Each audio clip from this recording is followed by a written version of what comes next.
अब हम पढ़ने वाले हैं विद्युत क्षेत्र के एकांक आयतन में संचित ऊर्जा। विद्युत क्षेत्र के एकांक आयतन में संचित ऊर्जा, इसके लिए है हमें क्या करना पड़ता है, एक आवेशित चालक सतह लेते हैं। आवेशित चालक सतह है आपके पास में, यदि उस आवेशित चालक सतह को यदि आप आवेश और विद्युत क्षेत्र यदि उसको आप और देना चाहते हैं तो आपको उस आवेशित चालक सतह पर लगने वाले बल के विरुद्ध कुछ कार्य करना पड़ेगा, और यह किया गया कार्य ही उस आवेशित चालक की विद्युत ऊर्जा के रूप में संचित हो जाएगा। संचित कहां होगा? उस चालक के एकांक आयतन में।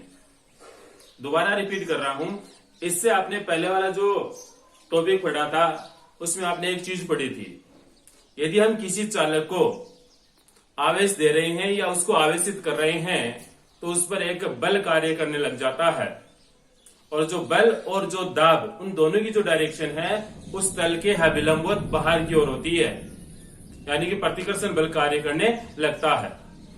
अब यदि हम उसी चालक को यदि और आवेश दें या फिर उसको उसका विद्युत क्षेत्र और हम बढ़ाएं तो हमें उस बल के विरुद्ध कुछ कार्य करना पड़ेगा, और उस कार्य को ही हम क्या बोलेंगे? विद्युत स्थितिज ऊर्जा।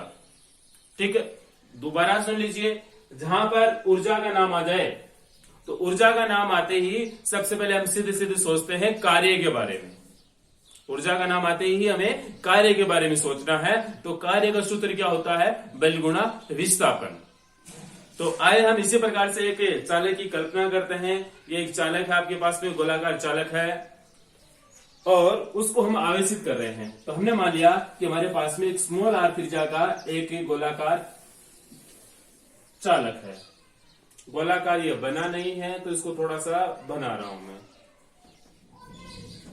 मिटा के बनाने में कोई फायदा नहीं है, आप इसको समझ लें कि एक पूरा गोलाकार है ये, और इसकी जो त्रिज्या है वो हम मान लेते हैं स्मॉल आर। इसकी त्रिज्या स्मॉल आर है। ये आवेशित है, पहले से ये क्या है? आवेशित है, इसकी सतह पर आवेश है। अब यदि हम इसको और आवेश देना चाहें या इस पर विद्युत क्षेत्र का मान बढ़ाना चाहें तो हमें इसके आयतन में कमी करनी पड़ेगी। हमें इसके आयतन में क्या करनी पड़ेगी? कमी करनी पड़ेगी। तो पहले तो हम ये देख लेते हैं कि इस चालक सतह पर लगने वाला विद्युत दाब। तो चालक सतह पर विद्युत दाब, कई बार विद्युत लिखते हैं, कई बार विद्युत लिखते हैं, तो कोई आश्चर्य करने की बात नहीं है, दोनों सेम ही बात है। ठीक है, तो चालक सतह पर विद्युत दाब, इससे पहले वाले डेरिवेशन में जो एक फॉर्मूला आया था, P is equals to 1/2 epsilon not और E स्क्वायर, यह फॉर्मूला आया था। इसको हम इक्वेशन 1 दे रहे हैं। चालक पर कार्य करने वाला बल, चालक पर कार्यरत बल यानी कि हम जानते हैं कि दाब P इज इक्वल्स टू क्या होता है? F/A, दाब बराबर बल बटा क्षेत्रफल, और क्षेत्रफल बराबर क्या हो गया? बल बराबर क्या हो गया? दाब गुणा क्षेत्रफल। तो कार्यरत बल की हम बात कर रहे हैं, तो बल F है, तो बल F इज इक्वल्स टू कितना हो गया? P, और यदि इसका क्षेत्रफल यदि हम मान लें A तो P इंटू A। यहां पर हम P का मान रख दें इक्वेशन 1 से, समीकरण 1 से मान रखने पर, समीकरण 1 से मान रखने पर,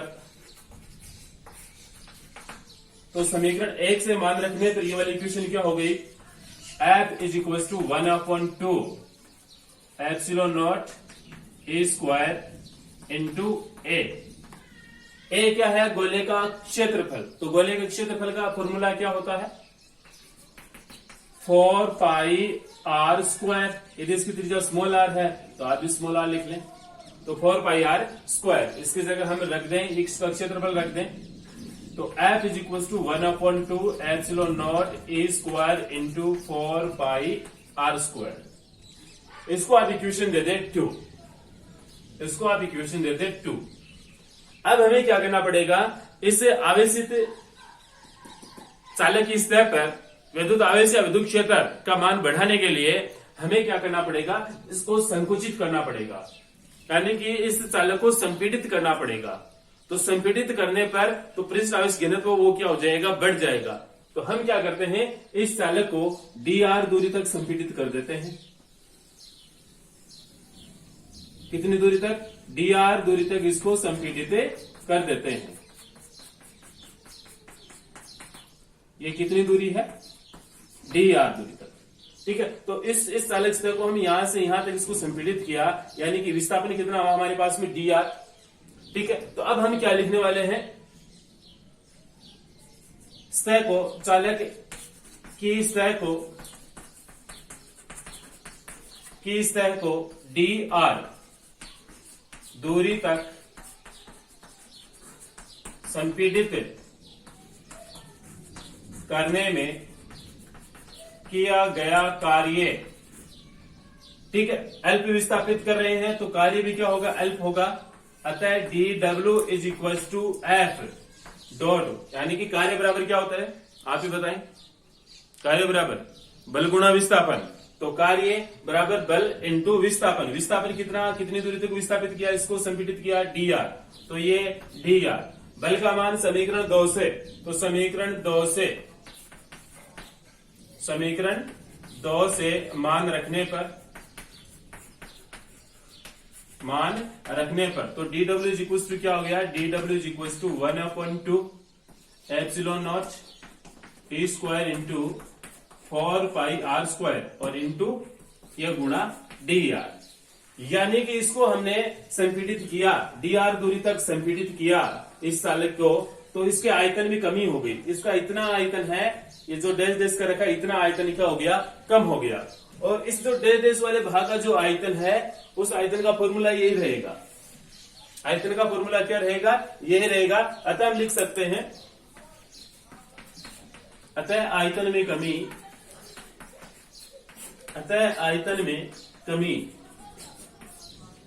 कमी को हम किससे लिखेंगे, dv से, और इसका मान कितना है, 4 पाई r स्क्वायर गुणा dr। कहने का मतलब है इसके अलावा जो इधर जो बचा हुआ भाग है वो क्या है, आयतन में कमी के बराबर है। तो इसको हम किससे लिखने वाले हैं, dv से लिखने वाले हैं। ठीक है, अतः ये वाली इक्वेशन मैं दोबारा लिख रहा हूं। अतः dw is equal to 1/2 epsilon not E square into dv, यह कार्य है। यदि हमें कुल कार्य का मान याद करना पड़े तो इसका हम क्या कर देंगे, इंटीग्रेशन कर देंगे, यानी कि इसको कहां से लेकर कहां तक संपीड़ित कर रहे हैं उतनी इसकी क्या लगा देंगे, हम लिमिट लगा देंगे। उस लिमिट के रेस्पेक्ट में इसको हम क्या कर देंगे, इंटीग्रेशन कर देंगे। इसका तो हमारे पास में कुल कार्य आएगा। ठीक है, अब देखें, अतः कुल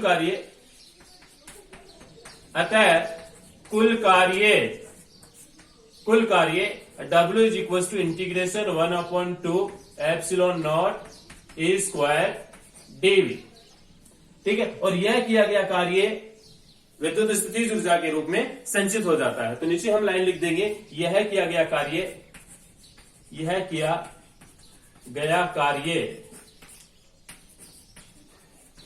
विद्युत, अभी वही लिख देता हूं मैं, विद्युत वहां पे लिखा था, विद्युत ऊर्जा के रूप में, यह किया गया कार्य विद्युत ऊर्जा के रूप में संचित हो जाता है। जो मैं बोल रहा हूं वो लिख लीजिए, दिखाई नहीं दे रहा, तो विद्युत ऊर्जा के रूप में संचित हो जाता है। अतः U is equal to W, तो U is equal to W का मान रख दीजिए, integration 1/2 epsilon not E square dv। But हमें तो क्या चाहिए, एकांक आयतन में संचित ऊर्जा चाहिए, यानी कि इसमें आयतन का हम क्या कर देंगे, भाग दे देंगे। ठीक है, परंतु एकांक आयतन में संचित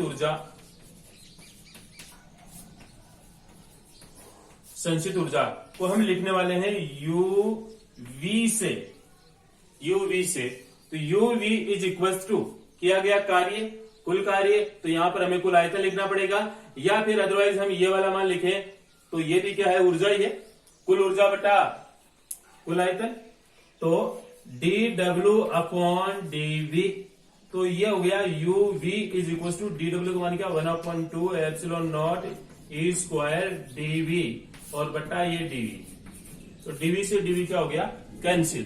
तो एकांक आयतन में संचित ऊर्जा, तो एकांक आयतन में संचित ऊर्जा कितनी हो गई वो देखें आप। अतः एकांक आयतन में संचित ऊर्जा uv is equal to 1/2 epsilon not और ई स्क्वायर।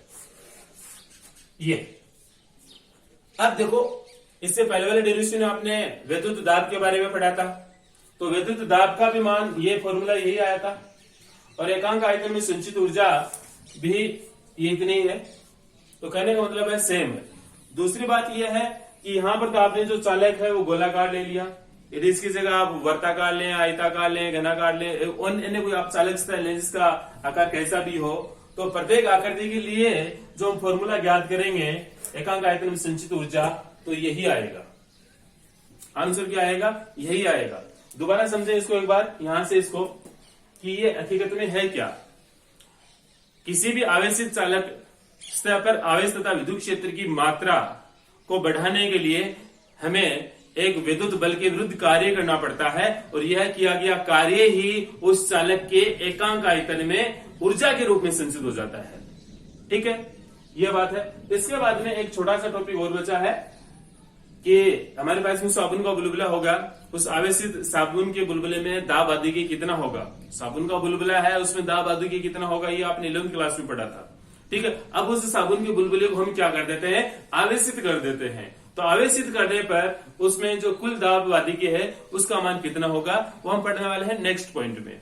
ठीक है, लेकिन आपको याद रहे कि ये वाला जो फॉर्मूला है आपको डायरेक्ट याद होना चाहिए। दोबारा यदि इसको हम एक बार शॉर्टकट को देखना चाहें तो देख सकते हैं, इस चालक की सतह पर लगने वाला विद्युत दाब कितना है, इतना है। विद्युत दाब से इस चालक सतह पर लगने वाला बल ज्ञात करें तो बल का फॉर्मूला होता है F is equal to P into A, क्योंकि हम जानते हैं दाब बराबर क्या होता है, बल बटा क्षेत्रफल। तो ये वाला मान इसमें रख देंगे, F का मान आ गया। अब यहाँ पर जो P है, इस P की जगह ये वाला मान रख देंगे। ठीक है, ये बल आते ही हम किस पर चलेंगे, कार्य पर चलेंगे, कार्य का मान आ गया, और यह कार्य ही किसमें हो जाएगा, संचित ऊर्जा के रूप में। ठीक है, तो 3 तरीके से याद रखना आपको। सबसे पहले दाब का मान ज्ञात करना है, फिर बल का मान ज्ञात करना है, बल से फिर कार्य, और कार्य है वही किसके बराबर है, ऊर्जा के बराबर में। और फिर एकांक आयतन में संचित ऊर्जा ज्ञात करनी है, उसमें हमें आयतन का भाग्य देना पड़ेगा। इतनी बात है। ठीक है, थैंक यू।